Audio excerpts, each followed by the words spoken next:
গর্ভনিরোধক বা ligation operation করতে এসে পরিকাঠামোর অভাবে ফিরে আসতে হলো 11 জন মহিলাকে।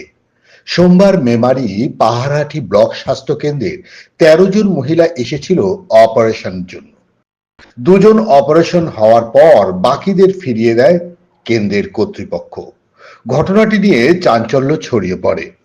লাইকেশন করার জন্য এসেছিলাম কাল রবিবারে এসেছিলাম ভোরবেলায়, দিয়ে সব রিপোর্ট হয়েছে। দিয়ে যখন ওটিতে ঢুকায় তখন ডাক্তারবাবু কোনো ঝামেলা চলছিল, আমাদের রুমটা বন্ধ করে দিয়েছিল। দিয়ে যখন ঝামেলা হচ্ছিল, দুজনের অপারেশন হয়েছে আর 4 জন এখনো ভেসে আছে, 8 জন আছে এখনো। আর আমাদেরকে বললো যে হবে না। ওটি থেকে বলে দুটো পেশেন্টকে ঢুকিয়েছে, 4টে পেশেন্টকে ঢুকিয়ে দুজনকার অসুবিধা হয়েছে। এবার একজনকার খিচুনি এসেছে, আমাদের দরজা লাগিয়ে দিয়ে তারপরে আমাদেরকে কিছুক্ষণ পরে বলছে চলে যাও, হবে না। আমরা বেরিয়ে চলে এসেছি।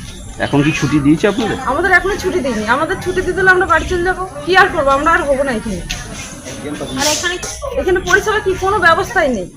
যদিও এই ঘটনার পর বিএমএইচ নাজমি আলমের সাথে কথা বলে আমাদের প্রতিনিধি মৃত্যুঞ্জয় যশ।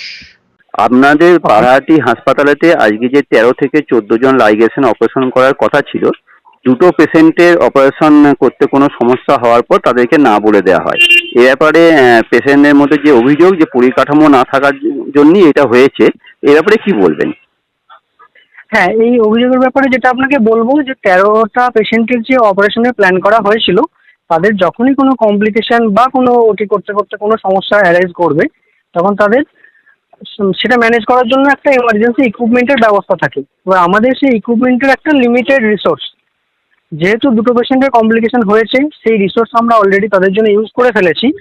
পরবর্তী পেশেন্টগুলোর যদি কোনো কমপ্লিকেশন হয়, তাহলে যাতে আমরা তো আর সেই রিসোর্সগুলো ইউজ করতে পারবো না, সেই রিস্কটা না নেওয়ার জন্য আমি অপারেশনটাকে পোস্টপোন করেছি।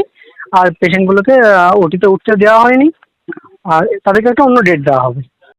স্বাস্থ্য আধিকারিকের কথায় পরিষ্কার সেভাবে পরিকাঠামোর অভাব রয়েছে জেলার প্রত্যন্ত স্বাস্থ্যকেন্দ্রে। সুতরাং সরকার বাহাদুরের নজর ও সহায়তা আশা করছি দরিদ্র মানুষের স্বার্থে। Memari special news, Bardhaman.